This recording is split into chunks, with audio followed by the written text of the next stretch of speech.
Ladies and gentlemen, in today's news, bombs flying, lawsuits swirling.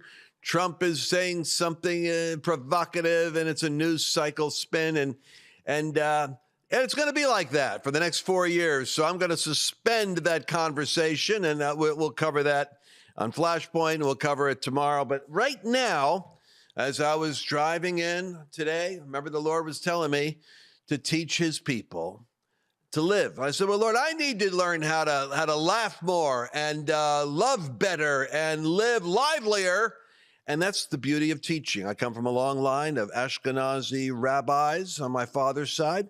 And I'll tell you a little secret, that when you're teaching it, you're learning it. And sometimes the secret of discipling other people is the more you reinforce to them the disciplines, the more that you're reminding yourself of what you got to do. So I put myself in the gymnasium for health every now and then because I have a tendency to neglect it.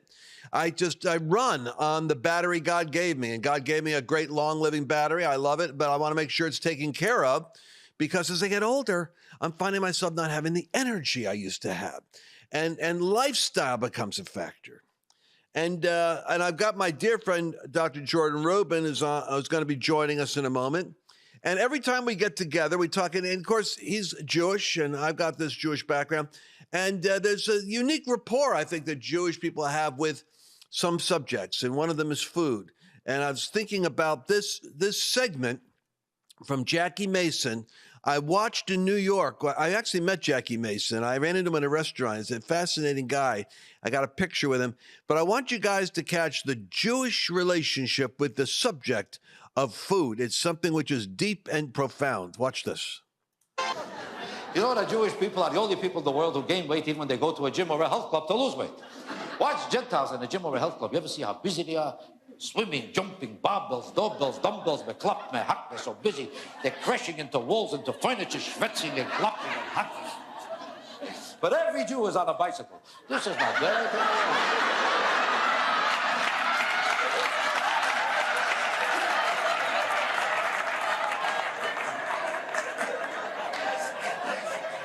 The proof is, if you take a look at any Jew, his chest is collapsing, but his legs are blowing up from the bicycle. Everything I'm telling you is the truth. Why do you think you never see a Jew in a bar? You never see a Jew in a bar. I don't mean a real pickup joint where lowlifes run around picking up girls like this man. I'm talking about decent people in a real bar where there's real drinking going on. You'll never see a Jew there. Never. Unless you got lost looking for a piece of cake and a cup of tea. Because a Jew is not comfortable in a bar. They're not comfortable there. Just like a Gentile is not too comfortable in a restaurant. When a Gentile walks into a restaurant, they're very nervous. They walk in like, how do you do? May I sit down? May I sit down? How long should I wait? 9 years? Why not?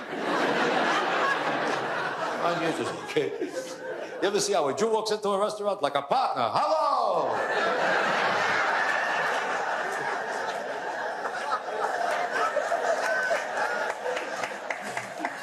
Let me see my table. No matter which table you show him, you call this a table for a man like me? I don't sit so close to a wall, so far from a window. My wife don't like to face this way, I don't like to face that way, we don't like to face this way. Why is there so many people in this section? They could be moved over here. The Gentiles ate 4 meals already, the Jews are picking furniture. Let me see.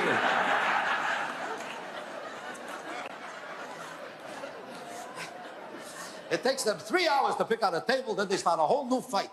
Why is it so drafty here? The reason why I'm laughing is because my wife knows this is true. I walk into a restaurant, I act like I own the place. And I'm always complaining about a draft. Even here in the office. Why do you think I'm wearing the clothes I'm wearing? Because I got a draft in the back of my neck. Dr. Jordan Rubin, will you please join us? Isn't it true when I go to the health club? It's true. I'm on the bicycle. All the Gentiles are doing this and pumping and with steroids. I'm on the bicycle doing cardiovascular. That's why I caught this clip. There's an element of truth to this, isn't there? Well, I'm laughing for a lot of reasons, but the best part for you, Lance, is you have an accent that is similar to a New York Jew, Jackie Mason, et cetera, whereas I have sort of shed such an accent. But I do think that it is very, very interesting how certain people groups act very characteristically And Jackie Mason has great permission to make fun of Jews and Gentiles, apparently, which is awesome. But I can tell you just from the flood of memories, my grandmother, my great aunt, like anyone gets married and they feel like it's their job to determine what Uncle Fred's going to wear, who's going to sit next to who. Precisely. They literally don't talk to each other for 10 years because at Sonia's bat mitzvah, somebody sat at a different place and, wore a different dress. And it is unbelievable. And what people should know is in Judaism, particularly modern, in the US, it's very much a matriarchal society in the sense that the grandmothers, the bubbies, have like these huge personalities, boss everybody around, and you're wondering why all the men are dying young. They got to get out of here. No, it's true, man. And what I noticed is my father pointed out to me, my own story, and I know I want to get into our nutrition discussion, but my father, he hid my Jewish background from me because of persecution that he had gone through. His mother was a Gentile, his father was Jewish, and he didn't want anyone to know about his background. And he told me, he said the Jews would treat him like he was half breed because his mother was Gentile, and the Gentiles persecuted him because he was Jewish, and he didn't want me to go through that. Now, of course, I'm a Christian. I said, Dad, you don't understand that in our community, the Jews are celebrated. I mean, everyone thinks they're messianic. They're converting to Messiah. The Gentiles are trying to become like Jews in Christian communities. So he said, did it ever occur to you that you only date Jewish girls? And I thought about it. Jackie Fink and Ellen Levitt, all the girlfriends I had were Jewish at that point in my life. And my best friends, Richard Kind, who's on Curb Your Enthusiasm right now, Matt Kramer, all Jews. He said, you have a natural connection with Jewish people. You're always going to have that. So I think there is something about this Einstein. Look at Bernstein, Einstein, Steinfeld. Jewish people have always had a unique contribution in American culture. They've never been more than 2% of our population. But they have a disproportionate impact upon all of the sciences and all of the mind molders. So it doesn't surprise me that Jew with a Jewish background and a belief in Yeshua and an encounter with the Holy Spirit would be coming up with unique discoveries that the 2% that you are is going to affect the rest of us. So talk to me about the latest that came out of the Edison laboratory. I'm asking you to go into the archives to get the Coke classics. You have something here that you developed years ago. And Chelsea's with us today. Chelsea is all things nutritional, ancient nutrition, and all products. And she talked to me about the super greens. She started stuffing gummies in my face the other day, and I'm loving them because I like something chewy. It's, I'm taking pills. I'll tell you the truth, Doc. I'm getting tired. I'm pills and powders and drinks and shit. But now a gummy, something to chew. Talk to me about the super green gummies and what it's. You put something in these all the time that blows my mind, whether it's antioxidants or anti-inflammatories or some other thing it's doing. What's in these super greens? It is very simple. There are powerful vegetables and fruits, which you're going to recognize. You're going to look on the label and you're going to see a plethora of fruits and vegetables. And we wanted to fortify the product with whole food and methylated nutrients. And I know this is going to get into a big discussion because methylated is a scientific word, but let me say this. There are 3 B vitamins, B12, which we know is good for the brain, good for energy and more, B6, which is good for metabolism, skin, and other things, and folate, which we know about for reproduction, for having a healthy baby, but folate is also instrumental, along with the other 2 B vitamins I mentioned, in lowering homocysteine, which is a big indicator for cardiovascular disease risk. Now, the reason these B vitamins are in whole food or methylated form is that a portion of the population, 40 to 60%, you only know this if you've had genetic testing, cannot properly utilize supplemental B12 or B6. So I'll give you an example. If you're at home and you have a multivitamin and you take and look at the back, look at the label, if your B12 says cyanocobalamin, and if your B6 says pyridoxine hydrochloride, Chelsea's probably laughing because we're going to get Lance to say all of that after the show and pronounce it first try. But what that means is you have synthetic B vitamins that some people cannot tolerate. And what's worse, they may be causing you harm. So what Organic Super Greens gummies can do for you, it's a good tasting, super convenient way to get your greens. In fact, the antioxidant potential of one serving of fruits and vegetables in every serving of these gummies, plus you get 3 easy to utilize B vitamins for energy, cardiovascular health, and brain power. And best of all, you can say you ate your veggies. Wow. So the link on that, folks, you want to grab it is lancewallnau.com/what? Greens? Yeah, lancewallnau.com/greens. And if you're watching on Facebook or Instagram, just put greens in the comment. Every purchase you make with this greens product with Ancient Nutrition through Lance's stuff helps support what we do here with Lance in the studio, with the show. It just is such a great way to help support what we're doing so we can keep bringing more products to you. And this is such a great product for yourself, for your family. Jordan, I actually want to ask you a question. Is this safe for kids? Because I'm constantly trying to bribe my friends to make their kids healthier. So I'm wondering, this would be a good... Chelsea, the answer is yes. I think right on the label, and you can correct me if I'm wrong, it says ages 4 and up. So you can, this is just based out of memory. So we always try to be very cautious, but so kids that are sort of above toddler and then pre-K age, they'd be awesome actually to send along to school, because here's what's funny. You're not allowed in most schools to send vitamins and supplements unless they go through the school nurse. But you are absolutely allowed to send them gummies because people think they're typically candy. So I think this is a great way to get your children who are 4 and up and your husband who acts like a child and won't eat his veggies who is 60 and up, right? So let's be realistic here. This is not something that people like to do without kicking and screaming. They don't want to eat kale. They don't want to eat spinach. They don't want to eat celery. Sometimes they'll eat onions as long as it's in a meatloaf. And I want to be real clear. We played that clip earlier, but this special is available for Jews and Gentiles. I want to be absolutely clear. I don't get to say that on any other programs, but if a Gentile's banging his head against the wall in a gym, he's going to need some kind of support, he or she. And so I'm sure I'm going to be canceled now, Lance. No, not on my show. Not on my show. Our people are used to me schlepping and using all kinds of Yiddish.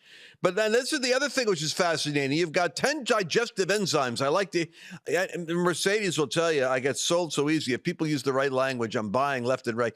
But alkalizing, I love that word alkalize now because I know that the acidic water, we now have alkalizing water and alkalizing greens, antioxidant filled fruits, like 15 these superfoods. I'm not even sure what makes them a superfood, but I know that they're a superfood. It's like being a mega power in the world. But this thing here with 17,000 pesticides are in use today. But, we don't even talk about this. And this weird thing is people don't know what they're eating, and they get pesticides. Thank God Robert Kennedy's running around now making America healthy because there's pesticides that are in the plants now. So they're what you call systemic. But you avoid that in all your super green products. Is that not right, Jordan? That is correct. Anything that says certified organic or has organic in the name means that the foods, ingredients, and components were not grown in chemical fertilized soil and did not utilize synthetic toxic pesticides, herbicides, fungicides, and insecticides. Here's the thing. We use in the United States thousands of chemicals that are not approved anywhere else in the world. In fact, I want to say that 1,100 chemicals are allowable by the FDA in skincare products in the US. And I think all but 7 of those 1,100 are banned in Europe. What do they know that we don't know? And this is where you get into all the lobbying and the politics and the draining of the swamp, because frankly, we absolutely need it.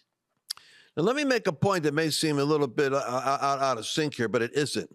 How many of you that are watching me, you travel, you preach, you teach, you're on the road, you're like me, you're in a studio, you're in an office, you're not working from home, you're not all working from your kitchen table. That's why these are so great, because I'm always looking for what I could take with me on the road. Now, truth be told, I now have my powders. I can't take my big tubs of Jordan's product, but I take them in baggies because Chelsea showed me how to do it. And I make my shakes in baggies. So I've got my little shake up little thing like this, and I go on the road and I do this. But before I preach, before I teach, I don't like to go out and eat a big meal. I'll eat afterward, but I have the shakes during the day. Now, here's the other thing. Now these are going to join my arsenal, because I could be on the plane, I could be in the car, I could be in the office, I could be in Washington, D.C., or wherever I'm at, but I've got my baggie of gummies. I've got a container of these with me because I can pop these in. And by the way, the strawberry watermelon flavor is delicious. That's why I was supposed to have like 2, but I cheated. I had 3. But I mean, this is exactly what I'm looking for. Who in the world gets a broccoli stalk or organic beetroot or organic spinach, and it actually tastes like, mango, watermelon, and strawberry? Only Jordan Rubin can put it together in a concoction. And by the way, if you go to the store, here's the other deceptive thing, and this is the thing that annoys me. I go to the store, and I look at all the products that are there now. Do you know how much sugar is in those gummies that they have? They'll have these chewable things. Then you look at it, it's like having a candy, but you guys have low threshold of sugar. And I think you're even using a tapioca byproduct and cane sugar or something. Is that right? So they're sweet, they're tasty, they don't taste like you're eating broccoli. They taste like fruit, and the sugar is disciplined, right? Right. It's low sugar, it's organic sugar. And the reason we don't use artificial sweeteners that really neutralize any benefits you would be getting. Remember, powerful fruits and vegetables, methylated and whole food B vitamins, which help your heart, your brain, and are absorbable and available to all people, as opposed to typical B6 and B12, can be very problematic for those who have a certain gene disruption. And if you've not been genetically tested, you don't know who you are. So we always want to assume that we need to create products for everybody, no matter what their genetic makeup is. Oh, are you talking about the MTHFR gene mutation? Yes, absolutely. That is the gene mutation that causes you not to methylate properly, which means you can't take a normal B12 or a B6 that you'd find in your supplement, your multivitamin, and metabolize it, and it actually causes harm. These are pre-metabolized or already methylated. Yeah, I saw the test for that. You can get tested, but it's really expensive, and I didn't want to pay for it. So I just started taking methylated Bs and your products, and I've noticed a massive difference. So is that something you'd recommend to see, like to try? Absolutely. And by the way, I'm not saying you should all go out and be genetically tested, but the truth is cyanocobalamin, regular B12, or pyridoxine hydrochloride, regular B6, those are not good for you no matter who you are. But if you have a problem methylating, or if you have a genetic predisposition with the MTHFR gene, then you really need to watch your B vitamins. And listen, I want you to go to lancewallnau.com/greens. I'm only recommending what I do, people. This is what keeps me going. By the way, one of the funniest sounding supplements I've ever heard of is riboflavin. What is a riboflavin? Riboflavin is vitamin B2. And by the way, it is actually very beneficial for all kinds of things, including helping to control appetite, cravings, and boost your metabolism. Typically, people don't take single B vitamins. They're kind of all important as a group, but riboflavin, vitamin B2 is one such vitamin that's very important. Okay, Chelsea, one more free question here while we got the doctor. Okay, I want to ask both of you this. So I read this Bible verse, 1 Corinthians 10:31. So whether you eat or drink or whatever you do it all for the glory of God. And I've really been looking into more of this. Do we have a biblical responsibility or a responsibility to our faith to take better care of ourselves? Is it a spiritual responsibility to take care of your health? And this is something I've been wanting to ask both of you, what you both think on this. Do we have that? Do we have that spiritual responsibility to take care of ourselves? How does talking about health so much tie into all of that? Because, like you go to your church pancake breakfast. It's all carbs. It's all bad food. I just don't think people know. True. Church food is the most, I mean, we do our church on Sunday in the inner city. And what do they got? They got donuts and coffee in the back. And I'm thinking, oh my gosh, we're killing our people. Pancake breakfast. It's all carbs. It's all bad food. I just don't think people know. True. Church food is the most, I mean, we do our church on Sunday in the inner city. And what do they got? They got donuts and coffee in the back. And I'm thinking, oh my gosh, we're killing our people. We're coming in here praying for healing at the altar. Then we go out and kill ourselves in the fellowship hall. But, obviously you have a philosophy of this. You dedicated your life to it. But doing all to the glory of God, whether you eat or whether you drink, you should do it to the glory of God. And whatsoever is not of faith is sin. So if you really if you don't believe that what you're doing is good for you, then, well, there goes the whole dessert industry. I'm not going to preach that sermon. I don't know where I'm going with that line of thought. But what do you think? Well, let me just comment on this, because I've been sharing this for 25 years. And the idea that you could eat something and it could be a sin is challenging to most believers. But here's what I would say. The notion that what you eat is not a sin or can't kill you is pretty ridiculous, because if you eat many things, including cyanide, you will die. So is eating cyanide a sin? I'd probably say yes. I would also say this, that Romans 12:1 says we need to offer our bodies as a living sacrifice, holy and acceptable or pleasing to God. And one translation says this is your spiritual act of worship. And then in Corinthians, it says that, don't you know that your body is the temple of the Holy Spirit? My spirit dwells in you. Therefore, honor God with your body and your spirit. Now, I know in the verses preceding that and post-ceding that, they're talking about prostitution and promiscuity, but it is the same thing. And I know there's a scripture in, I believe, John, that was added much later that says, what goes into a man's mouth doesn't make him unclean, but what comes out of a man's mouth, thus Jesus declared all foods clean. First of all, there's a definition problem there, because God never meant for trash to be food regardless. So Chelsea, is a great question.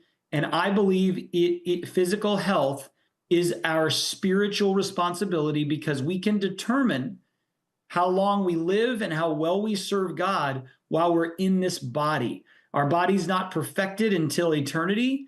And I think we need to be disciplined. And also Paul says, buffet our body, at least in one translation, and make it our slave. He's not saying buffet, by the way. And I totally agree that churches, part of the reason that they don't look down on gluttony is because when you are saved, you're told not to eat, drink, be promiscuous, don't smoke, don't watch this. So it seems like the last bastion of stress relief and joy is eating junk food. And the church has never clamped down on that, but I really hope they start doing so. Well, we only have 30 seconds left, but I was listening to Tony Robbins was coming through my kitchen the other day. Annabelle was listening to some kind of a TikTok or something. And he said, so much of overeating is emotionally driven, that so much of the eating is you're looking for the immediate, the dopamine effect or the neurotoxin sugar or caffeinated high. And he said a lot of it is emotional in nature. And I'm just going to throw this out.